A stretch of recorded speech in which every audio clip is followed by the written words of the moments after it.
तो भाई WWE के अंदर गर्मी आ गई है, तो हमारे अंदर भी गर्मी ऑटोमेटिकली आ जाती है। तो अब आपको चैनल पर जो वीडियोस हैं उनकी तादाद ज़्यादा देखने को मिलेगी, एक्सपेक्ट कर सकते हो आप आज और वीडियो चैनल पर। तो मैं पहले से आपको बता रहा हूँ, तो चैनल से जो है ऐसे चिपके रहना, बस चिपके ही रहो चैनल के अराउंड फेविकॉल लगा के। और सबसे पहले बात करते हैं रेसलमेनिया के लोगों के बारे में। ये कल रिवील कर दिया था WWE ने एक्सट्रीम रूल से के टाइम पे। तो आप यहाँ पे देख सकते हो रेसलमेनिया 40 का लोगो WWE ने रिवील कर दिया। अभी 39 नहीं हुई है, लेकिन अब ये मत कहना इतनी जल्दी क्यों हो गया, क्योंकि WWE के बहुत बड़े प्रोजेक्ट्स होते हैं तो पहले ही ऐसे रिवील हो जाता है। अब इस लोगो के बारे में मेरा पहला थॉट क्या है, तो वैसे तो मुझे पहली नजर में ही WWE के ज्यादातर काम पसंद आए थे, पता नहीं, लेकिन इसको देख के उतना मजा सा नहीं आया। वो घंटा सा अजीब लग रहा है। और रेसलमेनिया XL ये जो रोमन वाली चीज है उसको WWE वापस से लेकर आ गई है। वैसे हो सकता है मैंने पहली नजर में देखा तो शायद ना नहीं सही लग रहा, बट बेकार नहीं है, लेकिन WWE के लेवल का नहीं लग रहा मुझे, ऐसे फील आ रही है। लेकिन रेसलमेनिया है, बड़ी फील होती है तो सब कुछ बड़ा ही लगता है। तो ये WWE ने रेसलमेनिया 40 का लोगो रिवील किया है। हाँ, एक प्रेडिक्शन करना चाहोगे रेसलमेनिया 40 का मेन इवेंट क्या लगता है आपको? 2 साल के बाद क्या सिचुएशन चेंज हो जाएगी WWE के अंदर? रिया रिप्ली की बात करते हैं तो एक्सट्रीम रूल्स के अंदर तो इनका तहलका ही मच गया था जब इन्होंने जो है बेथ फिनिक्स के ऊपर ऐसे बहुत धमाकेदार तरीके से अटैक किया। तो क्या ट्वीट किया रिया रिप्ली ने, आप देख सकते हो। उन्होंने कहा कि एज तुमने मुझे इरेडिकेटर नाम दिया था और वो मैं बन चुकी हूँ, लेकिन उससे पहले मैं नाइटमेयर थी। और फिर वो लिखती है स्वीट ड्रीम्स बेथ फिनिक्स को टैग करते हुए। तो जो सैवेज होने का लेवल या फिर जो बिल्कुल ही है ना ऐसे नेता होने का लेवल है, वो कुछ अलग ही लेवल पर चल रहा है फिन बैलर की पूरी जजमेंट डे का। और मैं ये देखने के लिए अब बहुत ज्यादा एक्साइटेड हूं कि भाई अब देखा जाए तो क्या हुआ, एज अकेले पड़ गए हैं। बेथ फिनिक्स को भी निपटा दिया, फिर रे मिस्टेरियो को भी ये निपटा चुके हैं। तो क्या होने वाला है नेक्स्ट, कैसे एज जो है इन सारी चीजों के सामने खड़े होने वाले हैं, और क्या ये ऐसा कुछ करेंगे कि ये जजमेंट डे के अगेंस्ट में रेज कर पाएंगे? वैसे तो जजमेंट डे ऑलवेज राइज करती है, लेकिन क्या करेंगे एज ऐसा? तो ये स्टोरी लाइन बहुत ज्यादा इंटरेस्टिंग होने वाले। कुछ अगर आपकी स्पेकुलेशन है तो मुझे आप लोग बताना कमेंट सेक्शन के अंदर। ब्रे वाइट की बात करते हैं तो भाई तहलका ब्रे वाइट ने मचा दिया। कैसे? ये हमको रिपोर्ट पता चलती है कि 12 घंटे के अंदर जो ब्रे वाइट ने पूरे सोशल मीडिया के ऊपर जनरेट की अटेंशन, वो 7 मिलियन के आसपास है। ये मैं आपको स्टार्ट बता रहा हूँ क्योंकि मैं काउंट करने चला हर जगह तो बहुत वो हो जाएगा। तो ये है कुल मिला के कि शुरुआत में जो अटेंशन है वो बहुत तगड़ी मिली है ब्रे वाइट को। इवन गाइस इसको सिर्फ WWE के फैंस नहीं, बल्कि जो एक्सपर्ट्स होते हैं या फिर जो WWE के लेजेंड्स हैं वो भी कह रहे हैं कि ऐसा कुछ उन्होंने बहुत टाइम में नहीं देखा। यानी ना सिर्फ फैंस ने इसको बहुत अच्छी तरीके से रिसीव किया है, लेकिन WWE को सब लोग अप्रिशिएट कर रहे हैं कि बहुत अच्छी तरीके से ब्रे वाइट के रिटर्न को WWE ने पुल ऑफ किया है। मैं सही बताऊं, मैं परेशान हो गया था ब्रे वाइट के टीजीज से, इसलिए आपने देखा होगा मैंने चैनल पर ज्यादा कवर भी नहीं किया था, क्योंकि मैंने आपसे कहा था पता ही है ब्रे वाइट आ जाएंगे तो जो आ जाएंगे तो देख लेंगे। तो जब ऐसे बहुत ज्यादा एक्सपेक्टेशन हो जाती तो मुझे लग रहा था कि नहीं अब तो कुछ भी हो जाए, अच्छा नहीं होने वाला, क्योंकि इतनी हाई एक्सपेक्टेशन पे कहां ही डिलीवर कर पाएगी WWE। लेकिन जिस तरीके से उन्होंने ना किसी स्टोरी लाइन में डाला, एक अलग से सेगमेंट दिया ब्रे वाइट को, वो भी किस वे में विजुअली, आपने ट्वीट्स वगैरह मैंने देखे होंगे तो आप समझ पा रहे होगे, मैंने लिखा भी था उसी के बारे में उस टाइम पे। तो ये तो मुझे देख के बहुत मजा आया। तो बढ़िया है और मस्त है। ब्रे वाइट को बूगीमैन अभी से कह रहे हैं कि हाँ भैया मैं तेरे लिए ऐसे हूं। तो ब्रे वाइट बूगीमैन का आप लोग ये ट्वीट देख सकते हो, वो वेलकम बैक कह रहे हैं और कमिंग टू गेट यू, वो अपनी जो कमिंग टू गेट ऐसे करके वो बोलते हैं ना, तो वैसे करके उन्होंने लिखा हुआ है। वैसे कितनी मस्त और कमाल की फीड हो सकती है अगर WWE इसको करे। वैसे मैं आपको बताया था कि बूगीमैन WWE के साथ किसी कॉन्ट्रैक्ट के अंदर ऐसे साइन नहीं हुए हैं, और उनको बहुत सारे लोग नापसंद भी करते हैं कभी कभी, क्योंकि वो ऐसे वो कीड़े वगैरह खाते हैं। लेकिन हाँ, वो जो भी है उनका वो कैरेक्टर के अंदर है। वैसे नापसंद करने से रिलेटेड एक बात है बहुत मस्त आपको बताने के लिए। हमारे साथ कई बार ऐसा होता है ना कि अपने आसपास के लोगों को खुश करने के लिए कई बार हम ऐसी चीजें करते हैं जैसा हम एक्चुअल में होते भी नहीं है, सिर्फ इस वजह से कि लोग हमको नापसंद ना करने लग जाएं। तो इससे रिलेटेड मैंने एक बुक सुननी फिनिश के कुको FM के ऊपर, जिसका नाम है दी करेज टू बी डिसलाइक्ड। इस पूरी बुक समरी को सुनने के बाद आपको पता चलेगा कि कैसे आप अपनी लाइफ को अपने प्रिंसिपल के हिसाब से जी सकते हो बिना किसी और की फिक्र किए। इसका एक चैप्टर तो मुझे बहुत ज्यादा इंटरेस्टिंग लगा, जिसमें हमको ये समझाया जाता है कि लोग क्यों हमको नापसंद करते हैं। वैसे अगर आप बुक पढ़ने जाओगे तो आपको इसमें बहुत ज्यादा टाइम लग सकता है, लेकिन ये पूरी बुक समरी कुको FM के ऊपर आप लोग सिर्फ 1 घंटा 18 मिनट के अंदर सुन सकते हो। अपने सारे काम करते हुए, चल रहे हो, कुकिंग कर रहे हो, जिम कर रहे हो, ये काम जो इस टाइम पर आप कर लोगे बहुत ही आराम से। और वैसे भी आपको पता ही है कुको FM जो है इंडिया का लीडिंग ऑडियो शो प्लेटफॉर्म है, जिसका कंटेंट साइज की लाइब्रेरी 10,000 से भी ज्यादा ऑडियो शोज की है, अलग अलग कैटेगरीज के अंदर, फिटनेस, मोटिवेशन, ड्रामा, एक्शन, सब कुछ यहाँ पर है, वो भी रीजनल लैंग्वेजेस के अंदर, यानी कि यहाँ पर लैंग्वेज का भी कोई बैरियर नहीं होगा।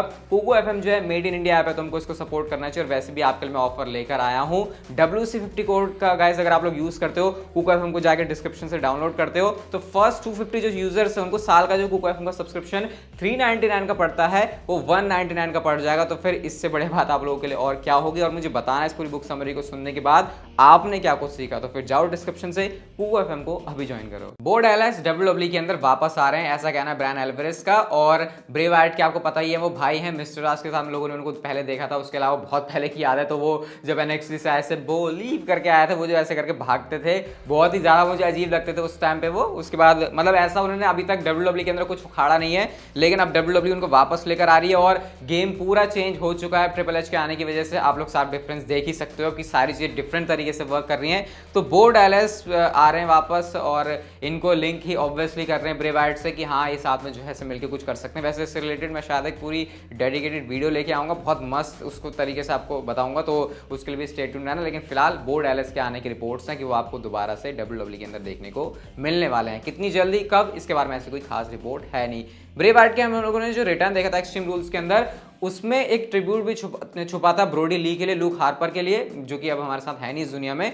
तो क्या वो था आप देख सकते हो ये AEW के अंदर। ये वैसे मेरे को ऐसे देख के लगा था कि कुछ देखा देखा लग रहा है, लेकिन याद नहीं था कि किससे रिलेटेड है ये। तो ब्रोडी ली जब AEW के अंदर आते थे अपने उस वाले जो उनका गिमिक चलता था उसके साथ में, तो आप देख सकते हो ये वो पिक्चर है। और इससे सिमिलर चीज हम लोगों ने ब्रे वाइट के रिटर्न पर भी देखी थी, वो जो स्वर्ग का दरवाजा जिसको मैं कहना, वो जब खुलता है तो इस तरीके से ट्रिब्यूट दिया। और एबी द विच ने जो वो मास्क भी पहना हुआ था, वो डब्ल्यूडब्ल्यूई में जो ब्लजन ब्रदर्स हुआ करती थी, रोवन एंड हार्पर साथ में, उस टाइम पर जो लुक हार्पर मास्क पहना करते थे, ये वही मास्क है। तो इस तरीके से ब्रे वाइट ने अपने पुराने फ्रेंड को भी याद रखा है, ऐसा नहीं है कि वो चीज़ों को भूल गए हैं। और लुक हार्पर होते तो फिर शायद अलग ही एक चीज़ होती इस समय, क्योंकि आपको पता ही है ब्रे वाइट को कितना ज़्यादा इसको लेकर बुरा लगा था। एंड क्या ही कह सकते हैं इसके बारे में, अगेन जो भी है अब लाइफ ऐसी चलती है, इसके बारे में क्या ही हम बोल सकते हैं।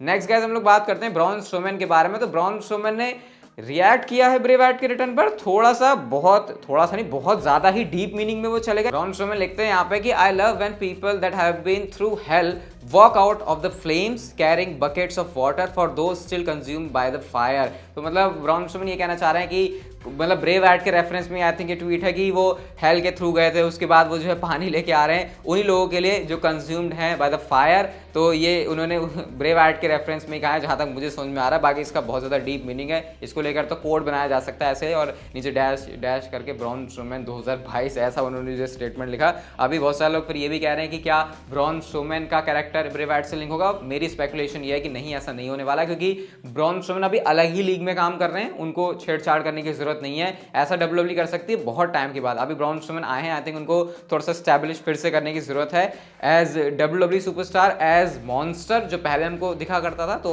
अभी इसको ऐसे लिंक करने की जरूरत नहीं है। लेकिन फिलहाल ये ब्रॉन स्ट्रोमैन का रिएक्शन था ब्रे वाइट के रिटर्न पर। तो बहुत सारे लोगों को इसको ये समझ भी नहीं आ रहा, क्योंकि डीप मीनिंग बहुत ज़्यादा डीप है। बट देखा जाए तो ये ब्रे वाइट के मुश्किल दौर को ही बताता है कि कैसे अब वो दोबारा से डब्ल्यूडब्ल्यूई के अंदर आए हैं। ब्रे वाइट ने रिएक्ट भी किया, अगेन कोई ट्वीट नहीं किया ब्रे वाइट ने, मेरे लिए शॉकिंग है, क्योंकि वैसे तो तमाम वो क्रिप्टिक ट्वीट्स करते रहते हैं ऐसे वैसे, लेकिन अब नहीं किया डब्ल्यूडब्ल्यूई में आने के बाद। तो ये बहुत सही खेल खेल लिया उन्होंने। रिप्लाई किया उन्होंने, जहाँ पे एक यूजर है जो कि कहता है कि क्या तुमको ऐसे लग रहा है कि ये सच में हुआ, ब्रे वाइट जो वापस आ गए, या फिर ये सिर्फ हमारे ऐसे ये इमेजिनेशन क्या चल रहा है। तो ब्रे वाइट ने भी कहा कि हाँ मुझे भी ऐसा लग रहा है कि मैं सच में आ गया हूँ, ये सच में हो गया है। मतलब सब लोग अभी बिलीव नहीं कर पा रहे कि ब्रे वाइट जो है वापस से डब्ल्यूडब्ल्यूई के अंदर, लेकिन बिलीव करने वाली बात है क्योंकि ब्रे वाइट डब्ल्यूडब्ल्यूई के अंदर आ चुके हैं। गाइस कल की मंडे नाइट रॉ की बात करते हैं, बहुत इंपॉर्टेंट शो होने वाला है। सबसे पहले तो गाइस रोमन रेंस और जो पूरी ब्लड लाइन है वो कल आपको देखने को मिलेगी मंडे नाइट रॉ पर। सीजन प्रीमियर है तो वैसे ही स्पेशल हो गया। इसके अलावा जॉनी गार्गानो ऑस्टिन थियरी का मैच है, ये भी इंटरेस्टिंग होगा देखने के लिए। लेकिन गाइस शो के ऊपर सेथ रॉलिंस का मैच है against Bobby Lashley for the United states championship. और गाइस सेथ रॉलिंस के इस मैच में विक्ट्री होने का चांस क्यों है मैं आपको बताता हूं। क्योंकि सेथ रॉलिंस का कैरेक्टर ऐसा लग रहा है कि वो जो तबासा हो गया उसको रिवाइव करने के लिए, या फिर सेथ रॉलिंस ने टैप आउट किया है उस बात के ऊपर मिट्टी डालने के लिए, शायद ऐसा हो सकता है। ऐसा हमने पॉडकास्ट में भी डिस्कस किया था, जहां पे मैं एक्सट्रीम रूल्स की मैच को रेट किया। नहीं सुना तो जाके असली अखाड़ा जाके सुन लो भाई, सारे मैच को हम लोगों ने रेट किया, अच्छे से बात की है। सुनोगे तो आपको पता चलेगा कि हाँ हार्डकोर रेसलिंग फैन होना क्या होता है, क्योंकि हम इतनी डीप में जाके बात करते हैं। तो वहां पे जो है हमने इसको डिस्कस किया था। और सेथ रॉलिंस गाइस कोई शौक होने वाली बात नहीं अगर आपको कल यूएस चैंपियनशिप जीतते हुए दिखाई दे जाए। क्यों? क्योंकि सेथ रॉलिंस टैप आउट करके आए हैं, तो शायद हो सकता है उनको नए तरीके से दिखाने के लिए डब्ल्यूडब्ल्यूई चैंपियनशिप विक्ट्री उनको दे दे। हाँ सेम टाइम पर बॉबी लैशली का क्या होगा वो भी एक सोचने वाली बात है। और गाइस कल के मंडे नाइट रॉ के एपिसोड में आप एक्सपेक्ट कर सकते हो रिटर्निंग ब्रे वाइट को। क्यों? क्योंकि ऐसा स्पेकुलेट किया जा रहा है कि मंडे नाइट रॉ ही वो जगह होने वाले है जहां पर ब्रे वाइट लैंड करेंगे, क्योंकि रॉ को जो है शायद इसकी ज्यादा जरूरत है। इसको भी हमने असली अखाड़ा पॉडकास्ट में डिस्कस किया था। अगर ऐसा नहीं होगा कि ब्रे वाइट इन पर्सन आ रहे हैं तो ये हो सकता है कि वीडियो पैकेज के थ्रू आ जाए, क्योंकि हमको ये भी पता है कि फील्ड कितने टाइम से हमको देखने को मिल रहा था, ब्रे वाइट देखने को मिल रहा था, लेकिन जब वो आया था तो वो बहुत टाइम के बाद था जब उसने अटैक किया था आके। उससे पहले हमको बहुत ज्यादा उसके पैकेजेस देखने को मिले थे, लेकिन ऐसा हो सकता है कि ऑलरेडी पैकेजेस दिखाने का काम WWE टीज करते हुए इतना कर चुकी है, तो कल क्या पता सीधा ब्रे वाइट ही आपको देखने को मिल जाए। और इन पर्सन जो प्रेजेंस होगी रिंग के अंदर ब्रे वाइट की अगर हो रही है तो कितनी कमाल की होगी। मतलब मैं तो एक्साइटेड हूँ कल के रॉ के लिए। वीडियो भी आपको सुबह देखने को मिल जाएगी, लेकिन उससे पहले अभी और वीडियो आ रही है चैनल के ऊपर। कुको एफएम को गाइस आप लोग डाउनलोड कर सकते हो डिस्क्रिप्शन से, जल्दी जाओ। फर्स्ट 250 यूजर्स के लिए ही वो जो कोड है। वीडियो अच्छी लगी तो like share subscribe notification bell को ऑन कर दो and see you guys in my next video.